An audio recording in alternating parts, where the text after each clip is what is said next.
Hello again. Thank you for joining us today. My name is Barbara Iverson. I'm really pleased to be moderating the digital dialogue today. This is our first one for 2024, so we're really excited. First, though, for those who may be blind or have a visual impairment, all of us who are speakers will start with a short self-description.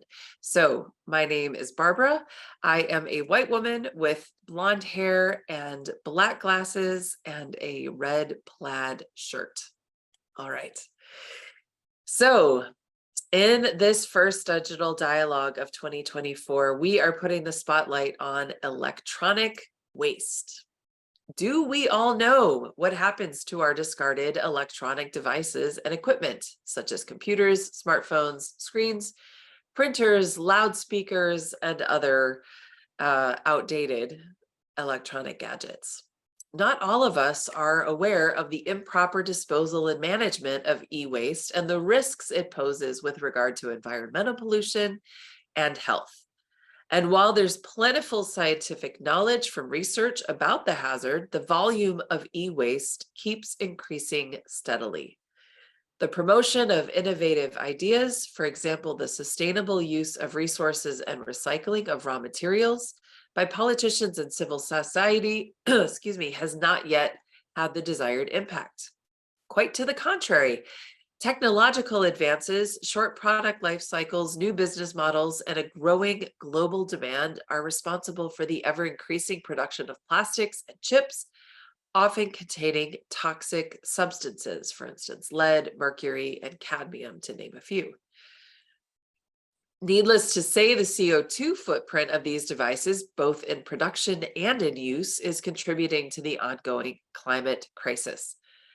And because many countries lack effective regulations and infrastructure for the proper handling and recycling of e-waste, others, mostly in the global south, have become the e-waste dumping ground of the rich economies of the global north. So, to help us discuss these issues and more, we are delighted to welcome to the panel today Teresa Dillon, Eduardo Bodo, and Professor Mahita Ikani. So, we are going to take a few moments for them to introduce themselves to you and share some key points of the work that they're doing in the realm of e-waste. They'll have about 5 minutes to do it, and then after they've done their introduction, we will have discussion amongst the panelists, and then at the end, we will be taking questions that you've put into the chat or those submitted in the registration process. So remember, if you have questions, please put them into the chat. We won't get to all of them, but we will definitely try. All right, so Teresa, you are first. Would you please turn on your camera and join me here? Hi, Teresa. So she is joining us from Bristol in the UK. Would you introduce yourself, share your key points, and don't forget to start with a brief self-description. Thanks, Barbara, and thanks to the hosts for this conversation and for all who are joining from different parts of the world today. I'm Teresa Dillon. I'm Professor of City Futures at the School of Art and Design at the University of the West of England in Bristol. I'm an artist and a researcher, and I am the lead on a project called RepairAx, which I will describe in a few more minutes. And Ryan, I hope, will also add the slide at this point to the presentations. For those of you to support the description, I have brown hair, I have pinky white Irish skin, which is my birth country. I'm wearing black jumper and polo neck today, and on the right of me is a wonderful little plant. So RepairAx is a program that I describe as artist-led, pluralistic research program that sits in the heart of the School of Art and Design in the University, as I mentioned, the West of England in Bristol. I've been leading on this project since 2018, and we work in locally and also in Brazil, India, Ireland, collaborators across those countries and across the UK as well. Core to the work is looking at how artistic practices such as installation, documentary, moving image, can bring us into a conversation about this broad topic of repairability.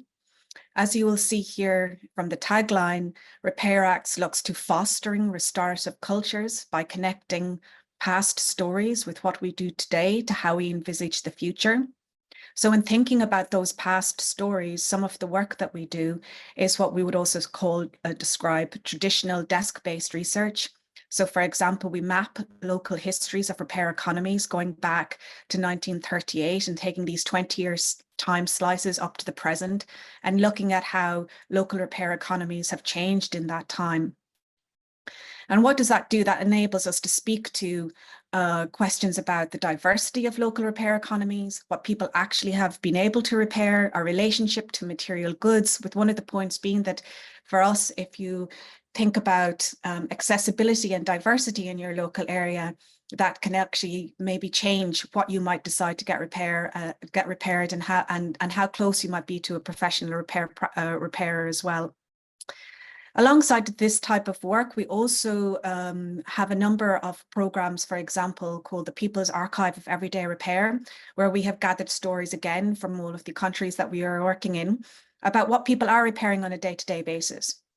And this looks to the aesthetics of repair. It looks to the motivations of what people are repairing. It looks to barriers of what might be blocking people to kind of like be able to repair goods. It looks at costs, and all of this then also supports some of the local governance and policy work that we also do, which is speaking up then to those in power, particularly around questions of planned obsoletism and how we might change ways in which we are manufacturing goods, which is at the heart, of course, of this matter in a sense. And in doing all of that work, we work then with a number of, let's call it stakeholders, what might be traditionally called, or local actors, activists, colleagues such as Restart in London, and a number of the repair cafes then across Bristol, and others who are working within this particular kind of space. I'm flagging here the declaration, which is another methodology that we use for supporting how we can think about fostering local repair economies in a sense. And what these local repair declarations do is they crowdsource in a sense through the workshops and the public activities that we do, ideas for how we might actually kind of provoke and promote more repairable, restorative futures. And this one here is an example from Westmeath, which is the region that we have worked extensively in, that sits in the heart of Ireland. It's one of the counties that are in the Republic of Ireland. And as you can see here, you know, things that people are interested in promoting are modular design, alternatives to plastic, better quality products, you know, better materials information, perhaps reducing tax obligations on people who are repairers, looking to supporting VAT breaks, for example, manufacturer transparency. These are the demands that over 16 months we gathered through over 40 different workshops and public events. And so what the people in this region were also calling for then was to kind of like ask the council how we can support local repair directories, local repair community hubs, financially support apprenticeships, look at towards better leadership in this area as well, in terms of local governance and national governance as well. Looking at how we can actually foster this through a number of incentives. And I can pick up this at the later point as well, in terms of how this connects then to what we broadly call the right to repair movement, which is a global movement of many, many actors across different communities including, for example, the Repair Cafe movement, Restart parties, Fix Factories, the Fix Fest Festival, and those who are working on a European level to actually change law and legislation. So I can pick up more about this, Barbara, in the shared sessions and in the Q&A, but hopefully that gives you a flavour of the Repair Acts program and also the methodologies and the artist practices that sit at the heart of it and how they intersect then with design, policy, governance, and other issues around manufacturing and where we are at this current state of affairs. Great. Good. Thank you so much, Teresa, for the introduction, and we will come back to this, so you will have more time to share what you're doing. So you can turn your camera off right now, and I will ask Eduardo to join me on screen. Eduardo is currently in Brussels, so there he is. You have around 6 minutes or so to share with us the work that you're doing. So unmute yourself. Don't forget to start with a short self-description and tell us about what you're doing. Sure. Thanks a lot, Barbara, and thanks a lot really to everyone for the invitation and for attending this meeting. I will start by introducing myself. I am a white guy, young, no beard, and I'm wearing a sweater. Hope this helps. I also represent Reuse, which is a network of social enterprises active in the circular economy, and we represent almost 1,000 individual social enterprises in 31 countries. And our members work with several groups, product groups, including electronics. But what makes our members special is that by working in the repair and reuse of products, they also employ people who have vulnerabilities, who are distanced from the labor market for whatever reason. They can be refugees, they can be people with mental or physical disabilities. So we like to think that we give a second chance to both objects and people. And we do work on electronics, which I guess is why I'm here. And before we start talking about electronics from a circular economy perspective, it's important to understand what makes this product category so special. And the production of electronics has an enormous environmental impact because it requires the mineral extractions of many different elements. For instance, a smartphone battery contains cobalt from Congo, 50% of it. And this is usually mined in conditions which are straight from the Middle Ages, really terrible from an environmental and social point of view, but also lithium from South America, which is causing a water crisis that is affecting many indigenous communities across the Andes, for instance. And the other thing that's important is once electronics break, they become waste, electric waste. And e-waste is special because it's both valuable, it contains a lot of precious metals, including gold, but also it's toxic because it's full of dangerous chemicals. So usually precious resources are kept in Europe, and all the toxic waste full of low value stuff like plastics of dangerous chemicals are exported. What happens here is that the global south bears the consequences of both the production and the disposal of our electronics, but they don't use most of these electronics, which I think it's shameful. And as a European, I won't claim to speak for the global south, for people who are on the receiving end, but I will speak from what we have to do here in the north. And what we need to do is to rethink our relationship with our consumer products, including electronics, to rethink our relationship with our economic system in the end. I come from a circular economy perspective, and the root of circular economy is the 3 R's. So reduce, reuse, recycle. The reduce aspect, well, it's very simple. It's just about buying less stuff. For instance, I like to say that the most sustainable phone is the phone you already have. And right now we are also seeing a peak of energy efficiency and processing power. So if you buy a new phone every few years, you don't actually gain much. Reuse aspect is a bit more complex, and indeed it's about right to repair, but it's also about exploring alternative business models such as sharing and renting, but all with the idea of prolonging the life cycle of products for as much as possible. Then, and only then, we have recycling. And we need the strict controls on recycling to prevent the export of toxic waste to the global south. But we should also remember that this is the end of the line. We should try first to reduce consumption, then to use our products for as much as possible, and only then to send these products for recycling and ensuring that they're recycled under the best standards available. So in one way, we need to be consumers against consumerism, and we need to realize that with every purchase we make, we cast a vote.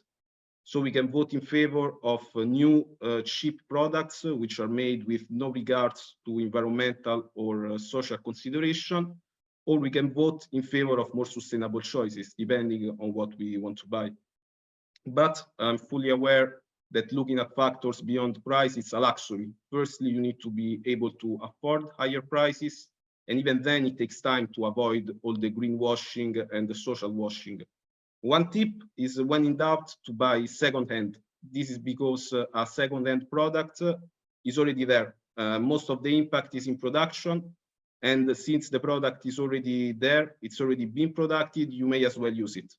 But also to engage with the sharing economy, because now we're seeing big businesses getting really into that, but there are likely established local initiatives near you.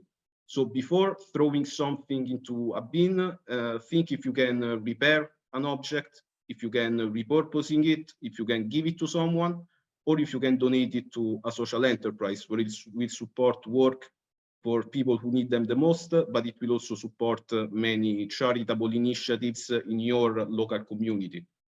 Because if you throw something into a bin, this may or may not get recycled properly, but for sure it will be destroyed and to recover the material. So actually you cannot use the product anymore. One final thing is that we are not consumers, we are citizens, and in this meeting we are also civil society representatives. And it's fundamental to put pressure on lawmakers at all of the levels of government, including international, to curb our unsustainable resource consumption in Europe, but also to ensure resource justice for people outside of Europe, as these two objectives go hand in hand. It's very important that we act now, because we really need to act now, because it's already late, and we need to choose if we want a more sustainable model of development, or if we just want to drown in useless electronic crap that we keep buying. And the choice needs to happen now.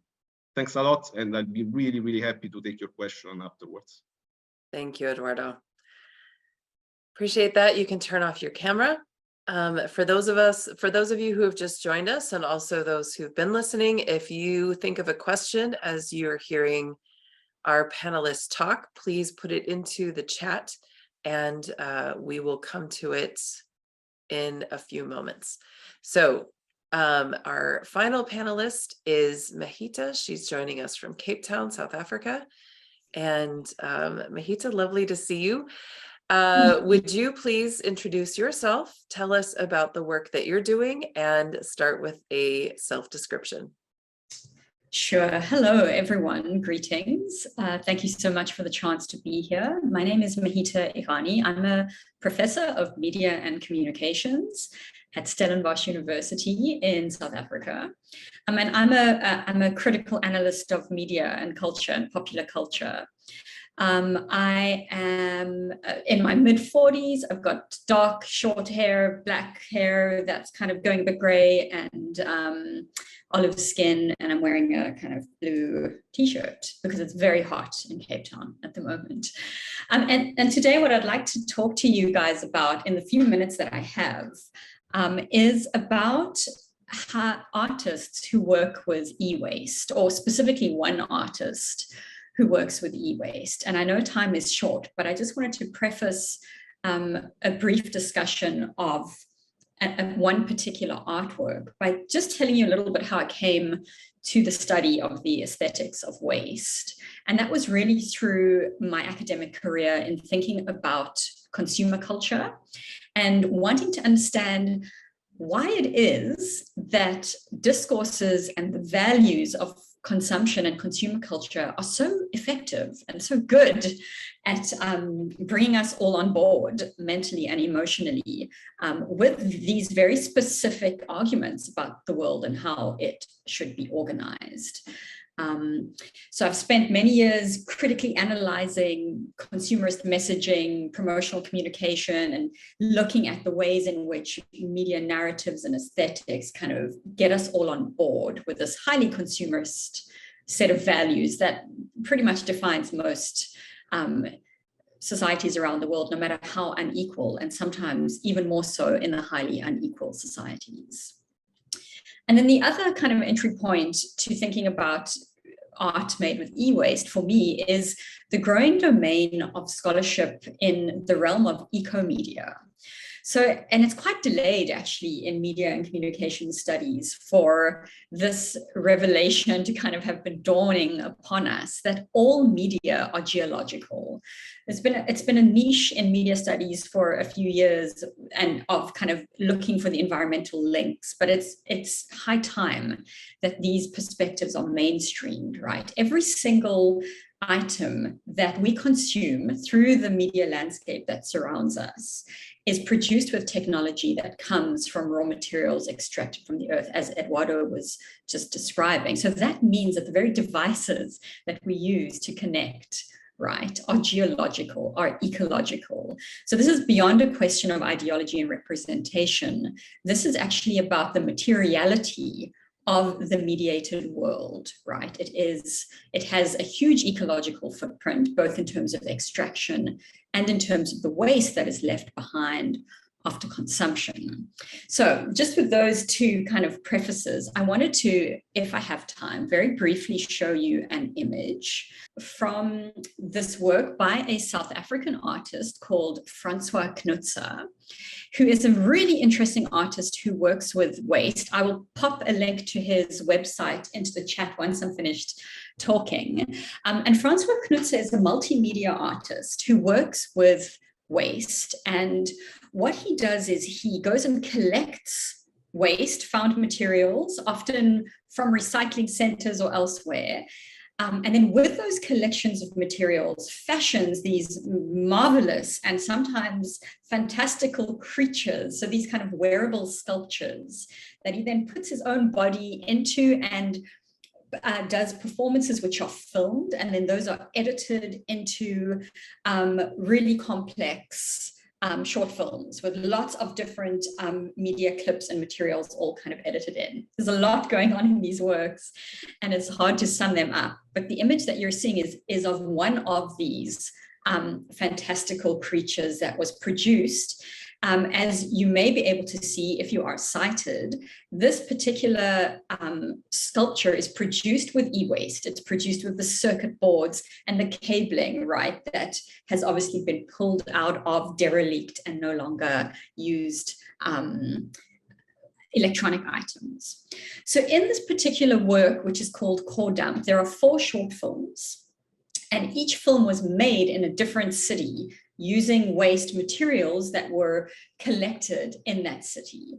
So there is a short film that is set in Kinshasa, which speaks to some of the politics of extractivism that Eduardo also mentioned, and that speaks to colonial histories and to the very problematic labor issues that are linked to the mining of the materials that animate electronic items. Second short film is set in Shenzhen in China, which is, of course, the location of the manufacture of almost every e-item that we use. And that's where this image comes from, is from that second short film in the quadrology of short films. And in that short film, there is an exploration of questions of export industrialization and the social and human cost of wealth creation through industrial manufacture and what some might call over-manufacture. And then there is a third film which is set in New York City in America, which is very much about the consumption, right? The hyper overconsumption of tech items and the individualization of tech consumption and shopping and the replacement of these objects over and over. And then the last film in Core Dump is set in Dakar, which is where most e-waste is shipped across the Atlantic and ends up being dumped in the e-waste dumps of West Africa. So what a task to try and summarize such a complex and really visually and ethically fascinating work. But I hope it gives you a little bit of a sense of how one artist has explored the politics and the aesthetics of e-waste. And I hope that you will all be inspired to go and engage with that artist's work a little more. Last thing to say is I wrote about this piece in a chapter that is available in the Routledge Handbook of Ecomedia. So that is also available if anyone wants to engage a little further. I know my time is up, so thank you for listening. Mahita, thank you so much. Yes, please put the name of the artist. I've written it down here for myself because I'm really interested to explore more. You had mentioned it in a pre-call and I could not imagine what it would look like, but it's as she described, like it's like a being, a creature standing with wires coming out as fingers and as legs, and it's enormous and super complex, and really quite a fascinating way to reuse electronic waste in a whole new way, give it new life and give it new meaning. So thank you so much, Mahita, for sharing that with us. For those of you who are raising your hands, if you have questions for any of our panelists, please put them into the chat. We won't be unmuting anybody else. So if you've got something that you'd like to ask, please use the chat for that. But I'm going to ask all three of our panelists to turn their cameras back on and join me on the virtual stage, so to speak. It's wonderful. We've heard from all three of you now. And I'm hearing kind of a similar take from both Teresa and Mahita with the influence of art. And I wonder if the two of you might have things that you wanted to discuss with each other, or things that each of you thought of as you saw some of this. So I want to give you the space to talk about some of the connections that you saw between the art aspect of this e-waste problem. So Mahita, I see you nodding your head. So Teresa too. Yeah, feel free to unmute yourselves and let's hear from you. Mahita, I'm happy to, I guess, kick off there. I totally agree also with your point around the question of the fringeness in some ways about the materiality of our digital worlds that has in some ways been, as you mentioned, a very strong element of media scholarship and media, what people would also call media archaeology, for some decades, but hasn't really hit that mainstream sort of resonance in a way. And I think for me, the role of artistic practice, the role of the Work and Repair Acts is actually that translational work around what I have recently written on actually is grounding technologies, grounding technology into the earth, in a sense, into the mundaneness and the labor that Eduardo was, completely highlighting. The work, I guess, to kind of that Mahita also flagged, which is a wonderful piece, and thank you for describing it in the richness that you did in this short space of time, I think is a really good example of how artistic practice can also link sort of local issues with global flows and the geopolitical kind of struggles then that are borne out in relation to these extractive principles, in a sense, in terms of consumption and production, and flag then this sort of the circuits of circulation, so to speak, that are at play here in a way. And just to highlight that again, linking back to kind of what Eduardo was also saying, in the north, e-waste per capita per person ranges from 18 kilos per person per year up to about 23, 24, even sometimes higher in some places, right? That's like sugar bags, your traditional sort of sugar bag hanging off you, So when Mahita also shared that, grotesque monster, I actually have also sort of similarly done performative work that also sort of uses a similar strategy, because it just, it hangs as a weight very visually then in front of you. If we were to then think through, for example, the amount of e-waste that may be produced per capita per person.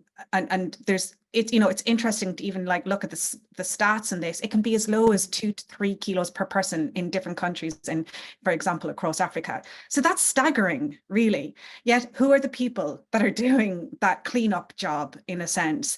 And I think this is kind of the question that, for me, again, looping back in here to Eduardo's point around responsible consumption and production, just ethical responsibilities that we have at this particular point in time in relation to the labor conditions, and who are the green workers now and in the future. And I think that I think it's great that we have this sort of also catchphrase of give people a second chance and give the objects a second chance. But I would also say, from a sort of critical perspective as well, what are the conditions that is happening in? Who are the people? Are there people that are, in already difficult situations? What is the living wage that they are receiving? What is their chances for progression in their own life and well-being in their own life?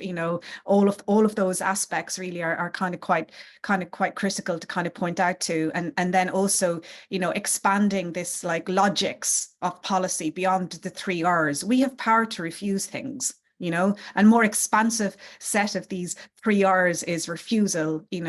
It's actually regifting. There's all the other elements that kind of come into it. And I think we should also sort of start to think through what, as civil actors, we have in our hands to kind of push back, or to demand change on this level, because we are, in a very strong environmental situation here in a crisis. So that's my 2P on it. But I hope, Mahita, you can pick up on aspects of that. Yeah, I mean, I think the work that you're doing through Repair Acts is so very inspiring. But when I was listening to you describe it, I kept asking myself, how would this play out in the kinds of contexts that we live in African cities, which, for those of you in the audience who are from African cities, you don't need me to explain to you. And for those of you who have never visited, they are characterized by huge inequality and a huge difference in resources. And there will be the beautiful shining malls and the 5-star hotels and the homes with swimming pools. And this is true for every African city I've visited, not just South African cities. And then, of course, there will be, those who are scraping to get by on a subsistence level and living side by side. So in economies that are characterized by those levels of inequality, coupled with and sometimes produced by quite significant problems or I don't want to call them problems, but like challenges in terms of governance and delivery of services, especially public services, then there's this like individualization of everything onto the individual person, whether they're rich or poor, right, in African contexts.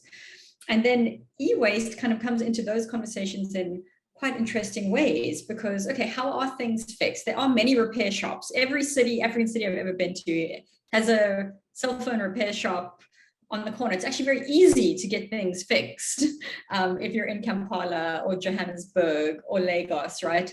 So it's a little bit different, perhaps, to how the politics of repair plays out in the West.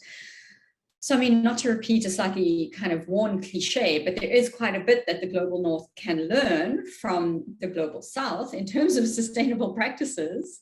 But I also don't want to romanticize those, because there is also huge aspiration and strong desire for, and to be fair, like a valid desire for new, shiny, nice things that are not repaired or upcycled or cast off from others and fixed, right? So there's a tension, and it really is the tension that characterizes consumer culture and late capitalism, between the absolutely valid wish to have a better life and to aspire for nice things, and these structural conditions that make the distribution of those nice things completely unjust.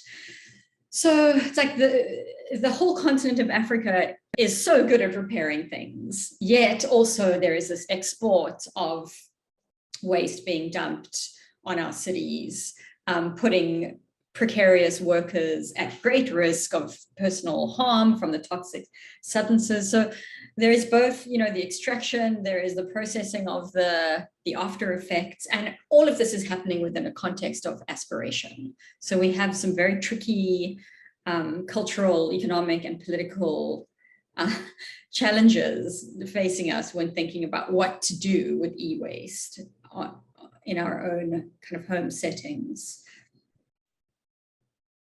Yeah. Sorry, I just kind of spoke off the top of my head there. But I would love to hear more from Eduardo about what his organization does to kind of help to promote like sustainable and sensible policies in different settings around the world. Sure. Can I jump in? Yeah. What do we do? What does our organization do to promote this around the world? Well, probably not enough. We are an EU-based network. We are based in Brussels. We are expanding beyond Europe. We are in touch with activists both from also from the global north, from the US, for instance, because I'm reading some questions in the chat. I may anticipate them, but there is this thing called the Basel Convention on Transboundary Movement of Waste, and I'm really sorry for the interpreter because it's such a complex word. But this Basel Convention is the main UN text on electronic waste, and it's also where the whole movement to curb e-waste, unsustainable e-waste started, when they started putting microchips into the computers, into the electronic appliances to try and track them. We also expanded our collaboration with, people from the civil society, both in Europe and outside Europe. We are based in Belgium. Of course, there are links with Congo, where a lot of the cobalt is from. And so we try to cooperate more with organizations there. And if I may add something, sorry to bring this back to Europe, but we are going to have elections very soon here in the EU. And if you look at all forecasts, the right-wing parties are supposed to make a lot of gains. So we are going to find ourselves in an environment which is very, very different. We are already seeing a pushback on social and environmental legislation. And there is a case of packaging here, which is also an issue. So we are already seeing this happen, and we actually came together with NGOs and civil society organization to publish a paper calling for a European framework on resource justice, both inside and outside Europe. We expect this to be a really uphill battle because, of course, we are against the multi-billion-dollar industries, which is always the case. But right now, we'll also be in a parliament that will be even more friendlier to this. And so as civil society, this for us, it's an important priority because unfortunately, even though the conditions are not the right, we can't wait because we know of the climate crisis. 45% of emissions are from an unsustainable model of production. The other 55% is the energy system, but the catch is that the same materials used to make our electronics are also used to make a lot of our renewable energy, especially, for instance, neodymium magnets for PV, for not photovoltaics, for wind turbines. So indeed, that's why we need to choose if we want more cheap electronics or if we want to decarbonize our energy system. That's why we need to choose if we want resource justice or if we want to continue to business as usual, maybe try doing things a bit more sustainable, use a bit more recycled plastics or whatever, which won't help. And that's why we need the support of whole civil society, both from Europe and outside Europe, because industry it's transnational. They already have support of other players. So I think it's already very helpful to have a discussion like this, but I do think it's always better if this can follow up and lead to concrete action. Can I come in there and just sort of second that? Because I really think that these alliances, these trans-country alliances and solidarities are like critical at this particular kind of point. And you know, also in my role, both as an academic, and Mahita, and maybe can also pick up on this is sort of like what I want to speak to is like responsible scholarship, you know, scholarship that, and tech activism, you know, there's many people that are like, let's say, a similar head to myself that are working in this space and working then with partners and organizations like Eduardo's is actually like, you know, vital, I think, in a sense. We can be collectively smarter in a sense about this and stronger together when we also speak to these kind of alliances and allegiances. And I think that this is kind of really important, you know, to kind of continue, not just to have the dialogues are important, and to have the people, you know, brokering these relationships, because, you know, we have not met before. This is also, you know, really, you know, vital to this type of kind of digital conversation that you're sort of hosting as well.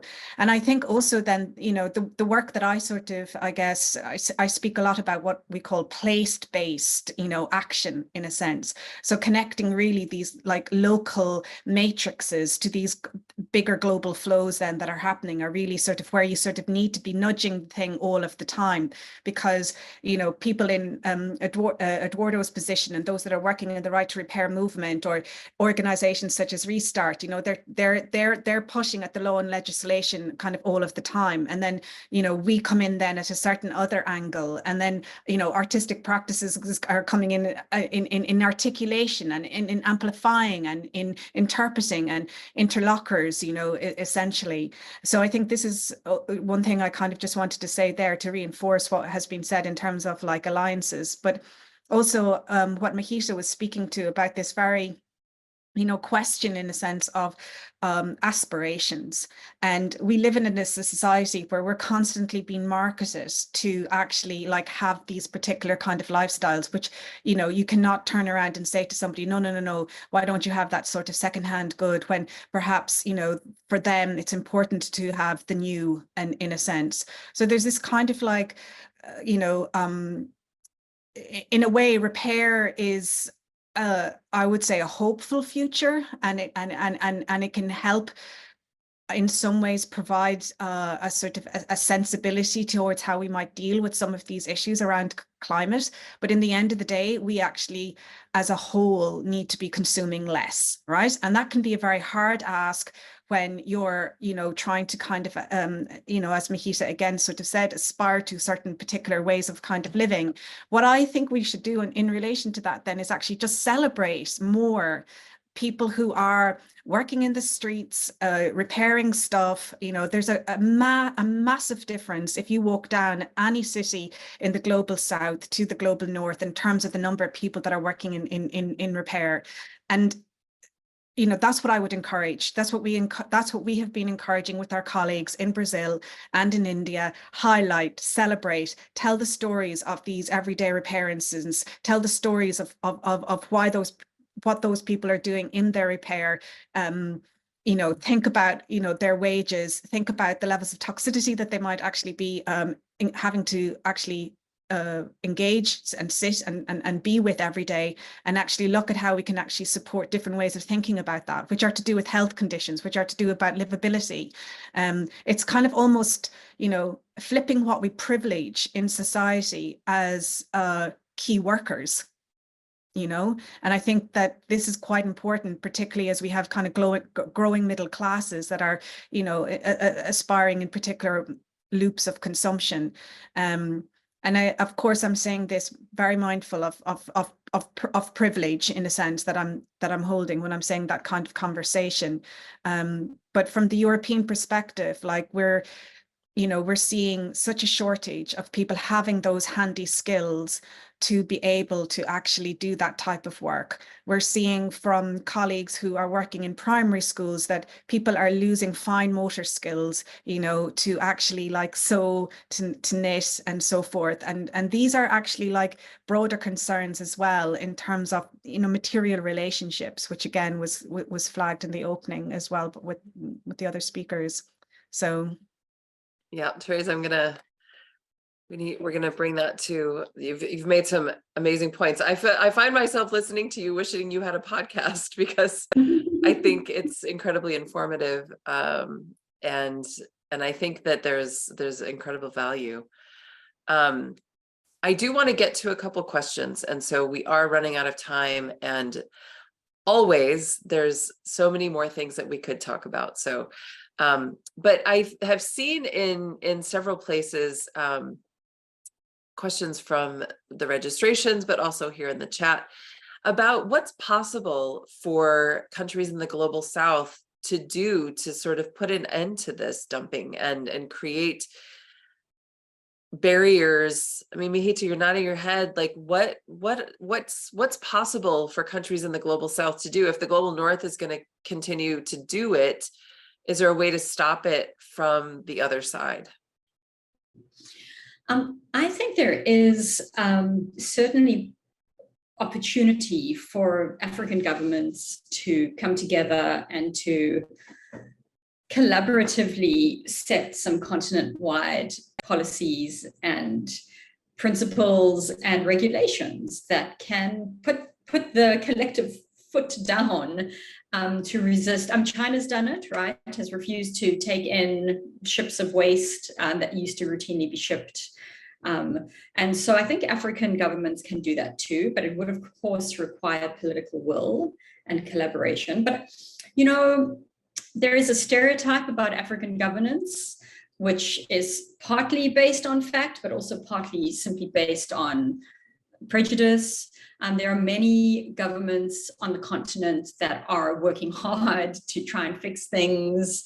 And there are many good people in government as there are also bad people in government, right? And I think, you know, South Africa's recent foray onto the international stage to take the question of genocide to the International Court of Justice just kind of shows that where there is a political will, very strong ethical arguments can be made that can capture the international attention. So, of course, this is an extreme example, but like, were the actual human rights issues to be properly highlighted that are linked to recycling labor, to extractive labor, to, you know, the various ways in which the extractive economy is not only destroying planetary sustainability, but people's livelihoods and the quality of life. Like, I'm talking broadly about the climate crisis here, right? Of which e-waste and its recycling and its problematics is simply one part. Like, there is the opportunity and the possibility for African governments to act on this question internationally if they choose to. So then it falls on us as the citizens to try to make them act. It worked in South Africa. There was a huge civil society from multiple sectors in the country that pushed the government partly towards the action that it did take. So it is possible. So even though, you know, we are working in difficult political circumstances and very difficult economic circumstances, there is always the possibility of political action. And I hope that as citizens, we can push our governments to do more work like that and to advocate for the rights of Africans on the global stage in relation to e-waste and climate justice. Yeah. Yeah. And you've all sort of talked about kind of those coalitions, those alliances that are necessary, that it's not just a one-pronged effort, that it's really multi-pronged. Because our time is running out, and so many of our audience members, as you can see in the chat, or you can look at it later, but many of them work in civil society organizations. And I want to give each of you just about a minute to talk about calls to action and what you think that people on either an individual level or certainly from a civil society organization perspective, what can be done? What can they start taking steps to do now? Eduardo, I'm going to come to you first, and then I'm going to go to Teresa, and then I'm going to go to Mihita. So Eduardo, what would you say is a call to action for civil societies organizations? Yeah, to start coordinating between the global South and the global North, between activists, because the challenges we face are very different, but the issues at the end is the same. It's the economic system that is unsustainable. And even many of us here in the global North also do not benefit from this system.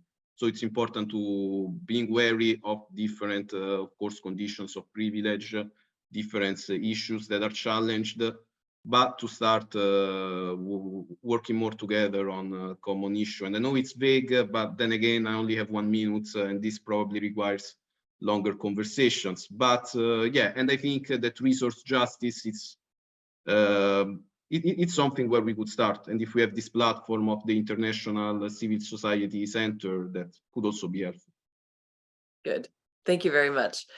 All right, Teresa, 1 minute. What would you say? What's the call to action? For me, the call to action is, get involved in your local area, speak to your Senate, speak to your council, lobby for mobile repair units, get involved in the right to repair movement, sign up with Restart, for example, and the repair declaration. The key things in Europe are that we want to expand the actual right to repair law to more products. At the moment, it's only kind of covering 4. There's, maybe a couple more that are 4 to 7 that at the moment are in different countries. Look towards how you can actually get repair vouchers, lobby for this type of kind of activity at a local level. And I think, on a more global level, I think one of the things that we can start to think about is if I'm paying almost £1,000 from my computer or £1,000 from my phone, where is that money going? It's going into the hands and the profit of a company. How can I start to think about how some of that is going to the person who's going to collect it and clean it up and take the minerals out of the ground as well? This is justice. This is justice for other people who are actually providing me with the tech that allows me to connect on an everyday level and to do the work that I want to do and to live the life that I want to do. And let's make that fair for other people. So I think that's my demand as well. And that's sort of what we're trying to kind of like think through as well, and how we can actually, again, through alliances, support that type of thinking.